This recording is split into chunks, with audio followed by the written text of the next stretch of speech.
So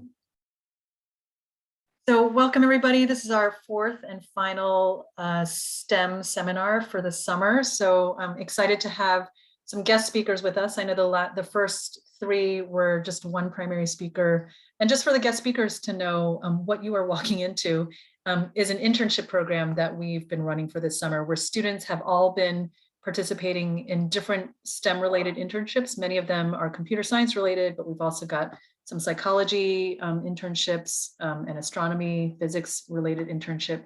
Steve, if you could, thanks for the waiting room. So the students have been at these internships part-time for the most part, some are full-time, since pretty much the end of June. So some have finished at this point, some have a few more weeks to go before school starts up again. So they've all been having different kinds of work experiences, some remote, some hybrid, some are in person, like Amarali, I believe is in person.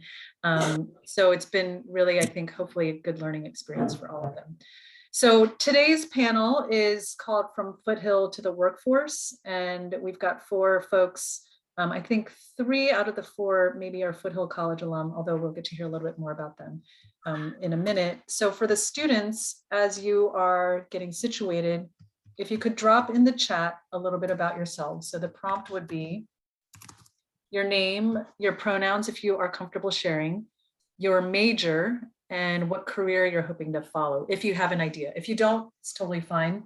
But since today is a focus on career paths that people have taken, if you could add yourself in the chat and then just introduce yourself that way. And then as we are working on those, the other thing I will put in the chat, and Steve, as new people come in, if you could drop the links back into the chat, that would be great too. I'm also putting in the chat box. So how we're going to do today is we're going to have a panel discussion with everybody together, and then we'll have a chance for breakouts. And what we're hoping to do is have one breakout, come back together, and you get to talk to another person in the breakout. So we want to maximize some small group time. So what I've dropped in the chat for the students is, as you're listening in the panel discussion, if you want to pick your top 3 people who you want to talk with at the breakout session, then for the first breakout, we'll actually put you into breakout rooms. And then for the second, when we come back, we'll let you manually put yourself into a second person. But if don't worry about filling it out now, because you might not know much about these people yet. But as you're getting to hear about them, then fill out the survey, and we'll prompt you again to fill out the survey before we get into breakouts. So yeah, if people can introduce yourselves in the chat, just as a reminder what the prompt is, go ahead and put that in. And yeah, as you're doing that, then I will hand it over to Steve, who's going to moderate our panel for us today. I'm also going to put everybody, all the speakers, in spotlight. So if you have speaker view set on your Zoom, then you'll be able to see just our guest speakers. And I will add you all, including Steve, to that. Okay, Steve, take it away. So if we could have our panelists introduce themselves, and I guess we'll go in alphabetical order. So Bryant, Cami, Rebecca, and Zoe. And then I'll put the questions to answer like in the chat. So right now, I guess just introduce yourself, but like your name, maybe your hometown, your education, job title, and maybe like a fun fact about you. So Bryant, go ahead and take us away. Are you ready? Okay. Hey, my name is Bryant Perez. So let me see where to go. No. I was born in Mexico, but I grew up here in the Bay Area, just all around the Bay Area. I went to Foothill after doing landscaping for almost a decade. Then I decided to return to school, and I transferred to San Jose State, got my bachelor's in electrical engineering, and I'm still at San Jose State actually doing my master's now.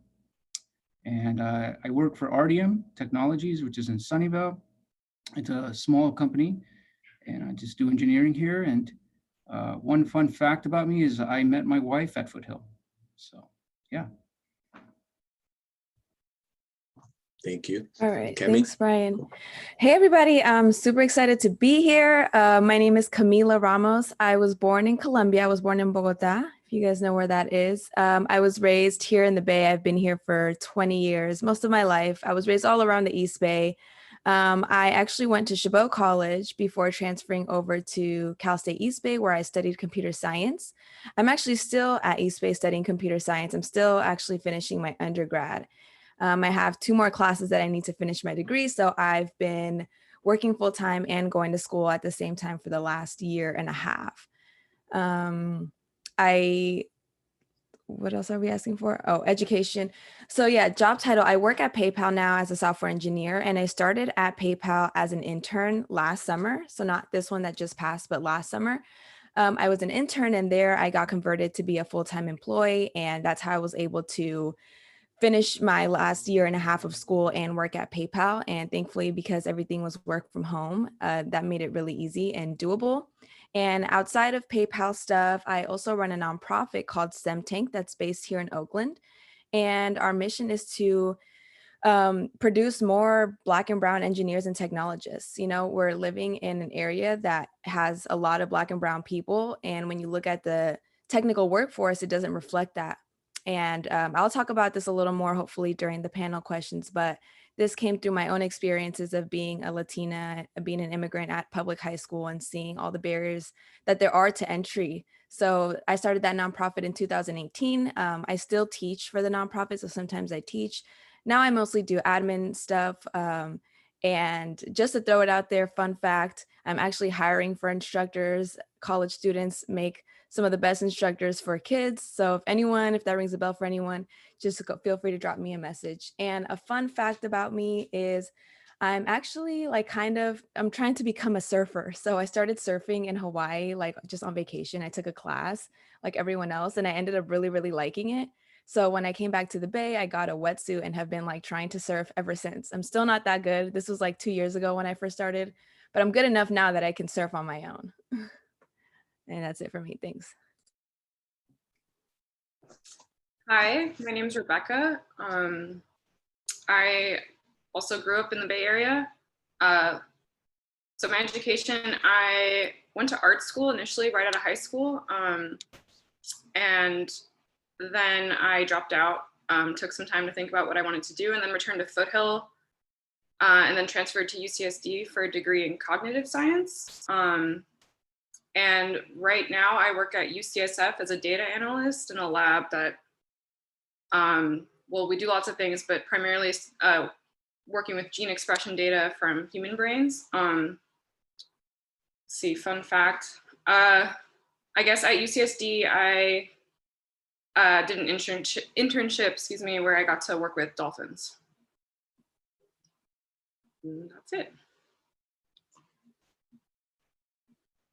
Cool. Hi, everyone. My name is Zoe. I'm from the southwest region of China.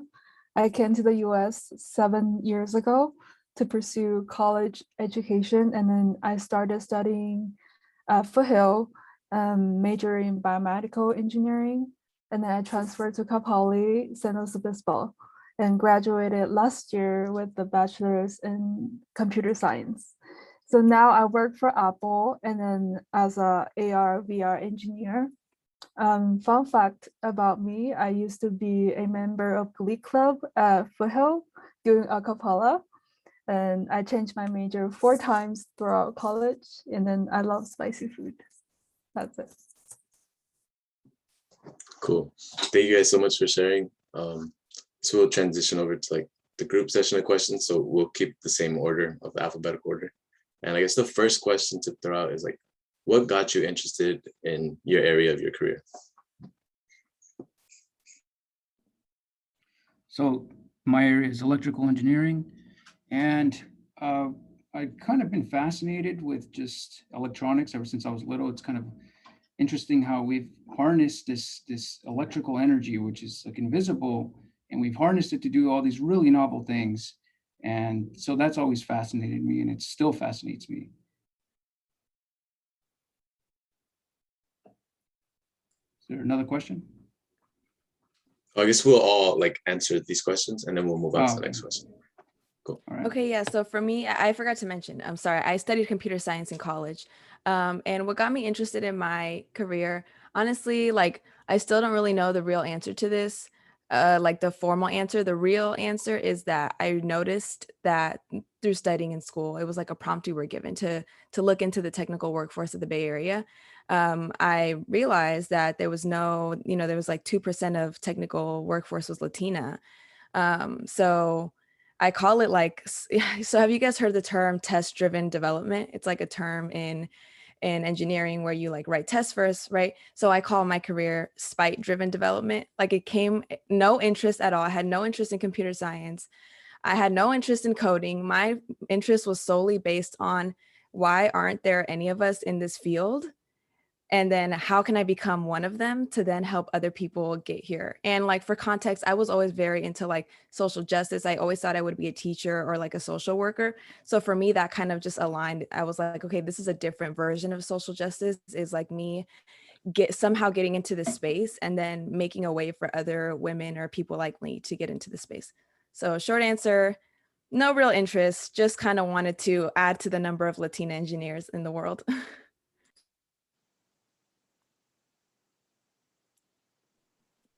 Sorry, let's see. Right. Okay. So I guess I've always been interested in the brain. Like stuff like consciousness and stuff was always, I would just like always think about it and how it was just amazing that this property could emerge from physical matter. And so then in undergrad, I was exposed to data analysis because initially I wasn't really interested in coding, like CS.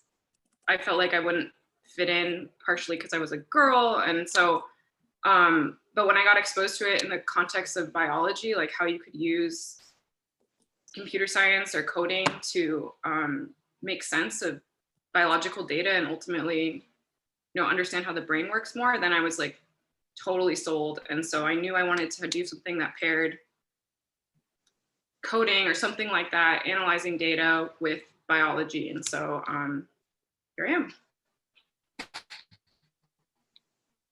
Cool. I have always loved solving problems, and I knew engineering was the way to go. And then I know that I wanted to create new things that can improve the quality of lives for people. And that's why I chose biomedical engineering at first. But then when I was studying biomedical engineering, I took my first programming class in MATLAB, and that got me really interested in programming. I realized how much programming can do and then the massive potential. And I never fell asleep in any of my computer science classes, which said something, right? So I now enjoy my job, and then I love I love all my team members, and I love the people in this field, and then innovating new solutions. So yeah, I guess I chose the right path. Cool, thank you. Move on to the next question. So it's for Bryant to start off. In what ways did you overcome, or do you still struggle with like self-doubt or like imposter syndrome, especially like maybe early in your career? Yeah, I definitely experienced that, especially here. I've been working here for a long time, and there's some really, really smart people here. So it was really intimidating. And I still sometimes experience that feeling, but I guess what I would say is that, you're starting from the bottom, and it only gets better. You're only going to get better at your job. You're only going to develop more skills. So if you're feeling that, just know that you're probably at the bottom, and you're only going to go up. Yeah, I totally agree with Brian. I still struggle with imposter syndrome. It was definitely really, really bad when I first started at PayPal, because, at the time I was a junior interning, and then I got converted to a full-time employee where I was expected to act as any other member on the team. So like pick up tickets on my own, make progress on my own, close tickets on my own. And I definitely struggled with that, especially when you're going from being a student to working like at a big, scale company where you're looking at projects with like literally hundreds of thousands of lines of code, and where all you've ever seen is like projects that you've coded up for your own class, which are like max like a few hundred lines of code. So I definitely struggled with that, but like Brian said, like it definitely gets better. And luckily for me, and hopefully all of you experience this too, you get a team that's like very supportive and understanding. And honestly, if you talk to software engineers, they're going to be like, oh yeah, that's normal. I'm like a super engineer with like 6 years of experience and I still have imposter syndrome. So like hearing that from the senior members on my team made me feel better, but worse at the same time. I'm like, how are you still feeling imposter syndrome? And you're like 10 times better than me. But it also made me feel good because it's like, okay, it's something that's, because there's always so much to learn and always so much more to know, you're always going to feel like that. But part of like getting over the imposter syndrome, that, and this is the stage I'm at, is just embracing that. It's like, you don't know everything. You never will know anything. The field of CS is just so vast, that especially when you're beginning, you're just going to feel like that. But how to cope, honestly, just like keep going, ask for help, find mentors, and just know that everyone's struggling with it. So it's not like you are, you don't know, or you are dumb or anything like that. Yeah, like everyone else, I still struggle with it. Like I work with really smart people. So, you have to kind of get used to not being the smartest person in the room, which I guess I haven't necessarily ever felt that way. But I think part of what helps is like Brian and Camila said, just over time, you kind of build up your confidence a little bit. You build up your track record. So, you've overcome something where initially you looked at it and you're like, oh, I can't do that. And then somehow you do. And the more you do that, the more you have sort of under your belt to be like, okay, here's another difficult thing, but I've done it before. And I will say it is easy to try to compare yourself to others. But to the extent possible, and this is what I do, I just remind myself to compare myself just to myself. So how far have I come? And if I think of it in those terms, then I feel like I have a lot to be proud of. So that's something I try to remind myself of on a regular basis. Yeah, imposter syndrome is actually a very interesting topic. I looked it up before this, and then turned out that 7 out of 10 people experience imposter syndrome. So it's very, very common. I definitely have struggled with it pretty much throughout my entire life. But over the years, I have developed some strategies to combat those thoughts. So for example, when I first started working at Apple, it was really exciting, but also very scary because everyone just seemed very, very smart and also on top of their job. But then I realized I was setting a really unrealistic expectation that I should be just as good as the rest of them, while they already have years of experience ahead of me.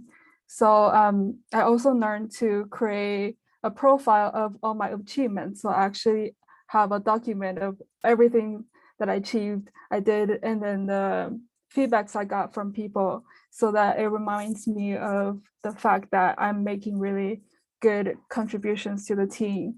And I think what helps to see is that everything is a process. Instead of you see everything, you only focus on the outcome. Realize that you don't have to do everything the first time like perfectly, but the process is the most important, and also what you learn is most important. So that. Okay, thank you all for sharing that. And I guess we have a new question added. So what was the path to where you got today in regards to like your education, getting internships, or any activities like that? And how did community college play a role in that?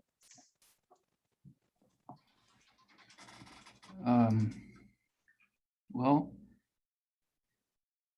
I, came from doing landscaping, like I said, for a long time. And for me, it was just when I decided I wanted to go back to school, it was a firm decision. I knew I was going to do it. And once I got to community college, I sought out, scholarships in different programs. And I had mentors too from those scholarships, and similar to what you guys are doing. And that really helped me out. And I would just say one thing, like, if you guys are succeeding here in community college and you guys are passing your courses and doing all that, then, once you get to the university, it's going to be fine. Like, if you can pass this part, you're going to be fine. And what else was the question? I don't have that in front of me. just like what was part of your path? So like education, or did you get like internships to get into your current career now? And then community college. I was lucky as far as my job is concerned. I knew somebody who worked here, and I started as a technician. And I started, and I had never even taken a class on electrical engineering or even physics. So I started from the very bottom, not knowing anything. And I learned a lot here. So I would encourage people to get jobs early if they can, because having that exposure to some of the things that you're learning in school and having it in a practical manner instead of just theoretical, like most of the stuff in school is, really helps. And yeah, so I would definitely suggest pursue jobs and internships. That it'll really help.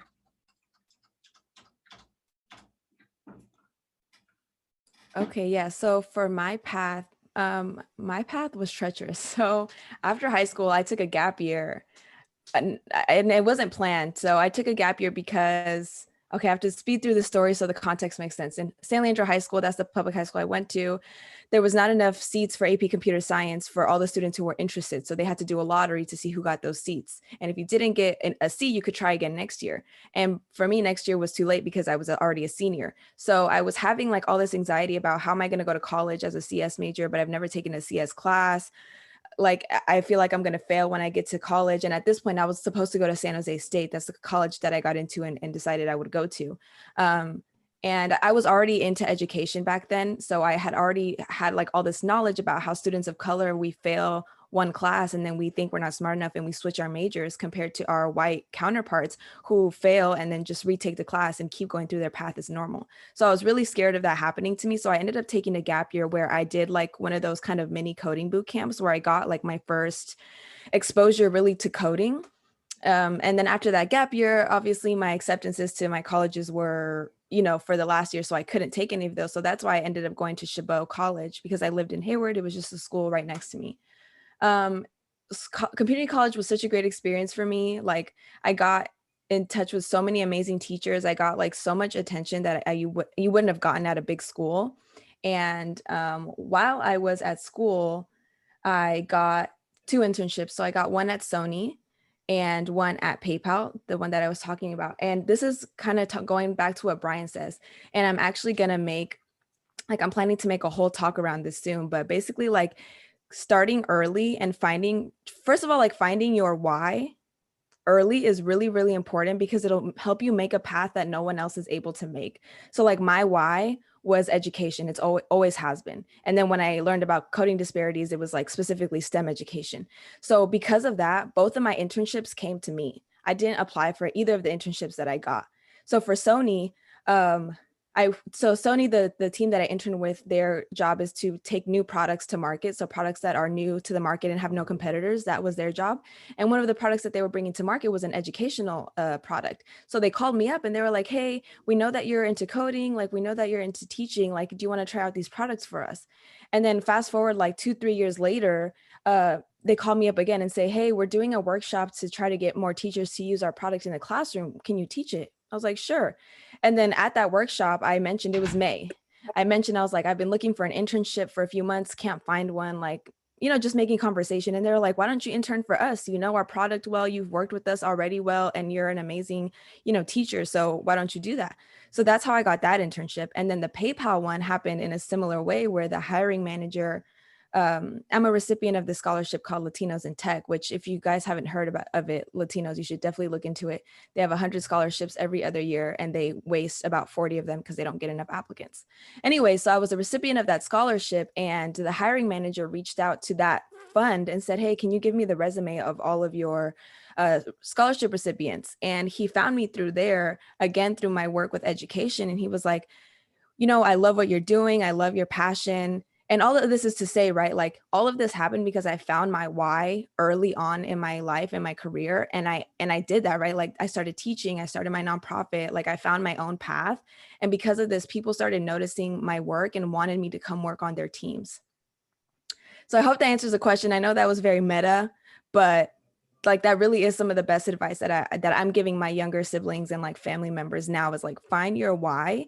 And even though you might be 18, 19, however old you are, 16, like start working towards that why. So by the time you're my age, you're 22, 23, like not very many 22, 23-year-olds can say they have 5 years of experience in anything. But I have 5 years of experience in teaching. And in 5 more years, I'll have 10 years of experience. And I'm like completely outpacing any competitors in that space because I started so early. So yeah, that's my advice for you guys.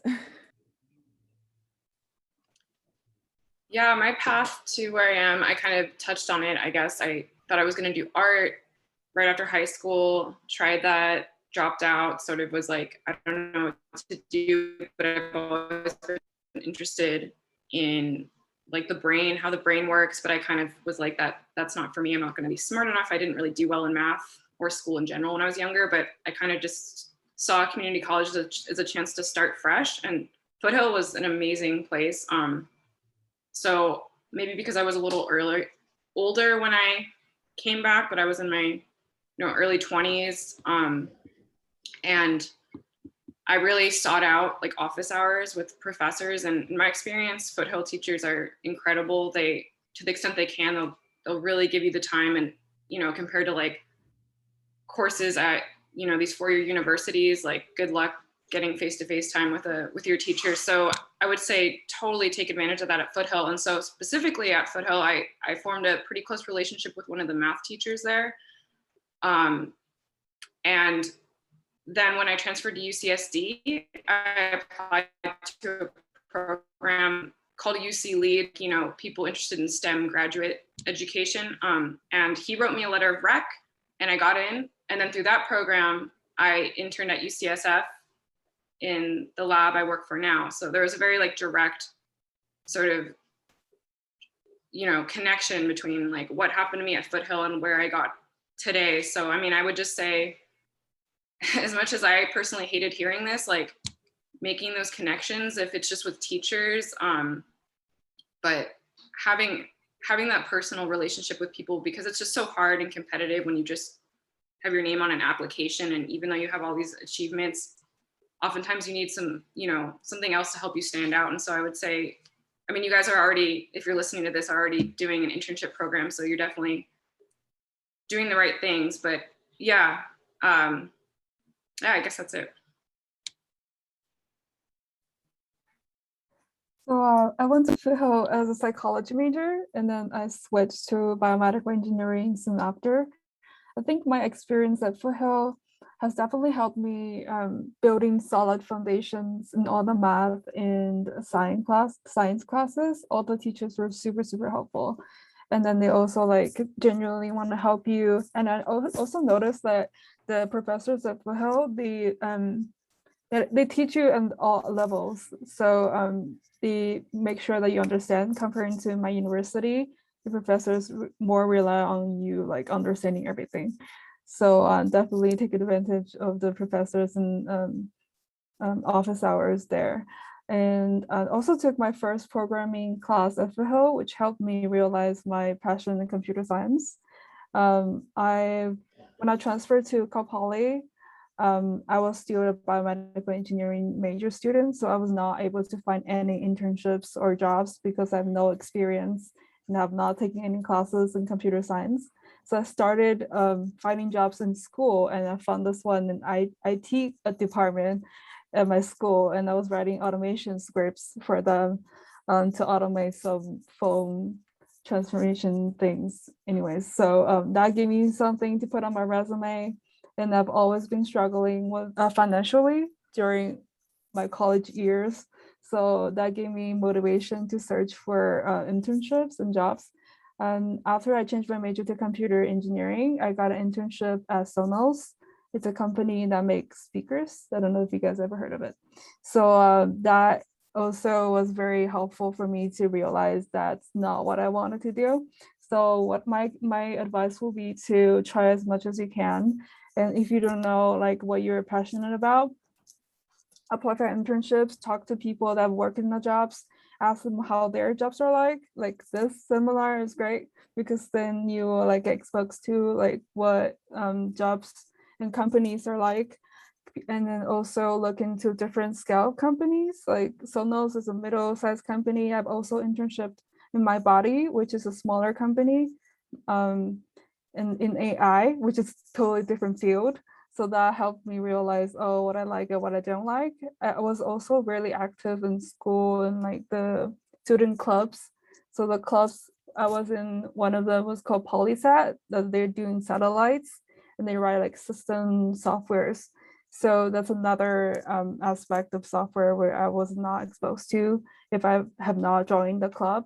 So I will advise you to like look into the resources on school if you don't have a lot of experience to get internships or jobs, so you can look at what they do and also create your own side projects to help you build your skills. I think also focus on a few things is better than like spread your net on everything. Like after you explored your interest, and then narrow down to a few things and make sure you're really good at them so that you can like talk about them in your interviews and stuff. So yeah. Thank you. And now that we've pretty much approached the 12:30 mark, we're gonna get the breakout rooms ready.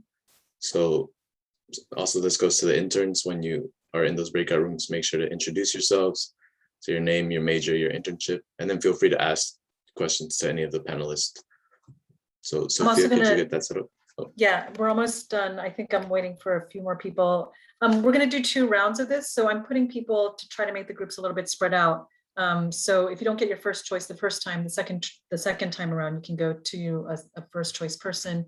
I'm also going to drop in the chat some potential questions that folks can ask the panelists. So you can, if you don't have any questions that come to mind, these are good questions that you can also ask folks when you get to it. So let me just do one more person here.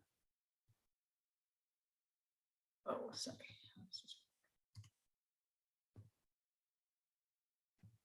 And I'm gonna, like I said, if folks can kind of,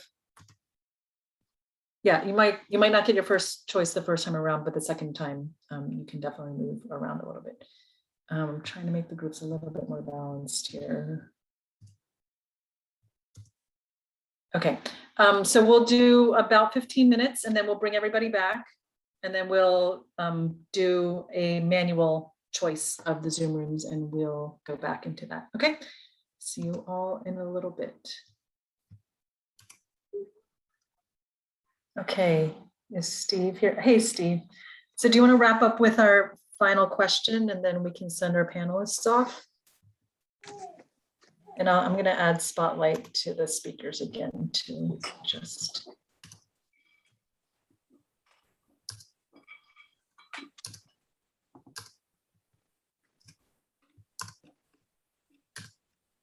Okay, there you go, Steve. So yeah, just I guess to finish this off with the last question, I guess maybe we'll switch up the order. I guess we could do maybe Rebecca, Zoe, and then Bryant. Just what advice would you give a younger version of yourself to make getting into the career easier? I would say, I kind of talked about this in the breakout room, but I probably would have taken coding classes sooner or embraced like CS and not been so like averse to it and worried about whether I'd be smart enough to succeed. I would have just gone in head first, and I probably would have put more of an emphasis on networking because I have the job I have now ultimately because I got an internship and already had a relationship with this my current boss. And so, you know, that's just one example where it's not to say you can't get a job just by, you know, cold calling, just throwing in your application, but it helps a ton to already have some sort of contact. So those are probably the pieces of advice I would give. Yeah.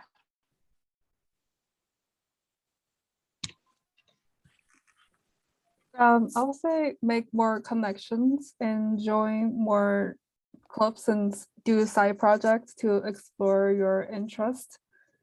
And then after that, narrow down to a few things that you think that you're interested in and make them as good as you can so that you can showcase yourself and sell your skill to your potential employer. Yeah.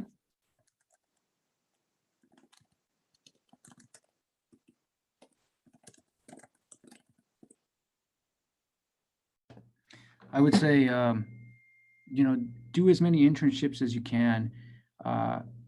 You might think you like a certain career, and it could turn out that it's not for you. I've known a lot of people who have changed. I was really lucky, but I'd say definitely explore. And the only way to really do that, I think, is to be exposed to it firsthand. So try out as many things as you can right now, while you can. Yeah. Thank you. And I guess before we send off the panelists, I guess we'll open up the floor to the audience. If you guys want to type any questions or ask any questions, feel free to do that right now.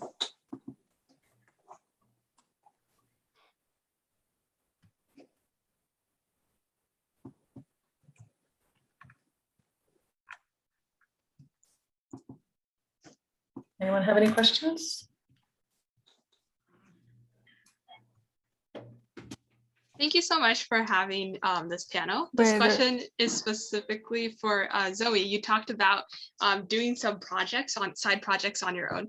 Could you elaborate a little bit more about this? I'm really interested in that. Yeah, so I joined a few student clubs at Cal Poly. So one of them is like a QL Plus, the quality life for people that helps. So one of them is like a website for helping students, like disability students, getting to like bus on campus and have it scheduled. So that's one of the side projects I did. I also joined another club, which I mentioned before, the PolySat, and doing system software. So these projects are spread out in different fields in computer science, help me understand like what I like and what I don't like, and get experience and put it on your resume. So yeah, so what any other questions? Like, is that what answered your question? Yeah, so were you able to do most of your projects through the clubs that you participated in? Yeah. Did I get that correct? Okay, thank you so much. Yeah. I have a question for Zoe. I also type it in the chat. I'm wondering, like, how do you like your experience in Apple so far? And do you think their environment actually is friendly for new software engineer? And if so, in which way? Are there any structured mentorship in the company? Thank you. Yeah, there's definitely mentorships and like support groups inside of the company for women and like minority groups in Apple. I really enjoy working for Apple because of the people that I'm working with are really cool. I first came in to be really intimidated because I thought they'd be like expecting a lot from me and then be kind of judgy because I'm new, but they're really supportive, and then I felt like they really care about your growth. So that's what I like about Apple. Also, there's a lot of like different orgs in Apple. So even if you join a team and then maybe you don't like the product, but there's so many different products and different things that they do, you can like freely just talk to people outside of your org and then try to connect with them, maybe switch your job there. So that's really cool. Thank I you. saw that Nicole had her hand raised. Oh, yeah. So at Foothill, most of the classes are really general, just, like introduction to a programming language, data structures, things like that. But I know that a lot of like jobs out there for computer science majors are a lot more specialized, like embedded systems or like AI. And do you have any advice for somebody who doesn't have like any exposure at all to like those types of things, or if it's even important, like if it's even useful or necessary to like learn about those types of things before getting out into the career world? That's a really good question. I kind of relate to that because I've definitely want to apply for jobs that I don't have experience before. And then I think getting into side projects and then finding like starting your own thing and try to learn by yourself if you're really, really interested in that is a really good way to like show your potential employer that you're interested in this and you're like learning and you're good at learning that. So even if there's no classes at Foothill that have the skill, teaching you that skill, you can still teach yourself and tell your employer. That's even more impressive because you're teaching yourself that and you're really interested in it. And there's a lot of resources out there to teach you. I think there's like online courses on Coursera and other platforms and books on teaching. As long as you're interested, you can find resources on that.